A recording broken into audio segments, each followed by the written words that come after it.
बिहार का मुख्यमंत्री बनूंगा और सारे विधायक मुझको मदद करेगा और कल कारखाना से जोड़ेंगे, किसान को काम से जोड़ेंगे, हर 5 बीघा पर बोरिंग करावेंगे।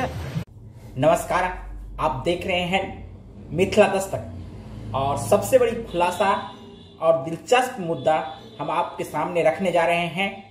2020 के बिहार विधानसभा चुनाव में एक ऐसे उम्मीदवार की चर्चा करने जा रहे हैं या उनसे आपको रूबरू करवाने जा रहे हैं जो अपने आप को निर्दलीय उम्मीदवार के रूप में तो मानते हैं किंतु जीतने की 100% गारंटी भी ले रहे हैं और साथ में बिहार का मुख्यमंत्री बनने का भी दावा ठोक रहे हैं और उनका कहना है कि हम बिहार को मिनी पंजाब बनाएंगे।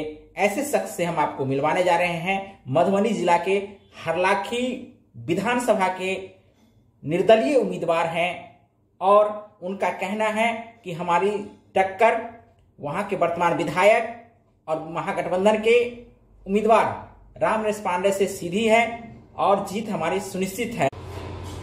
जहां एक तरफ पुष्पम प्रिया चौधरी जो प्लूरल्स पार्टी की स्थापना की है और साथ में खुद को सीएम की दावेदारी भी कर रही है, वहीं ऐसे उम्मीदवार जो निर्दलीय लड़ते हैं और खुद को सीएम का दावेदार मान रहे हैं। तो आइए हम उस शख्स से आपको रूबरू करवाते हैं। मैं गिजा थान कुल्हड़ का रहने वाला हूं।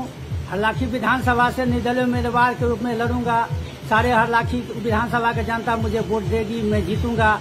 जीत जाने के बाद मैं बिहार का मुख्यमंत्री बनूंगा और सारे विधायक मुझको मदद करेगा और कल कारखाना से जोड़ेंगे, किसान को काम से जोड़ेंगे, हर 5 बीघा पर बोरिंग करावेंगे, पंजाब छोटी पंजाब बनावेंगे, मंडी का भी कारोबार चालू करेंगे, बड़ा बड़ा गोदाम सब बना देंगे, हॉस्पिटल से जोड़ देंगे। जो दिल्ली जाने पड़ता है कैंसर बीमारी के लिए सो जाने नहीं पड़ेगा। मैं बिहार में मधुबनी में बनाऊंगा और जनता का कोई भी तरह का दिक्कत नहीं हो। कार्यकर्ता के लिए भी व्यवस्था करूंगा। जो उमगा से जनता को आने वाला को उमगा में बड़ी दिक्कतियां है उसको भी व्यवस्था करूंगा। कोई भी तरह का भूख नहीं जाए। मधवापुर में भी कोई भी काम हो प्रशासन काम तुरंत करेगा। बैंक सिस्टम कर दूंगा और सारा काम होगा। 1 रुपया का घूसखोरी नहीं होगा। निर्दलीय से दोस्ताना लड़ाई निर्दलीय राजद और बीजेपी का बीच में लड़ाई है। यहाँ क्षेत्र जनता दल यू का सुधांशु विधायक जी है, इधर महागठबंधन का रामनरेश पांडे जी है। दोनों का बीच मेरा लड़ाई है। मेरा जीत सुनिश्चित है। मेरा बहादुर साहब।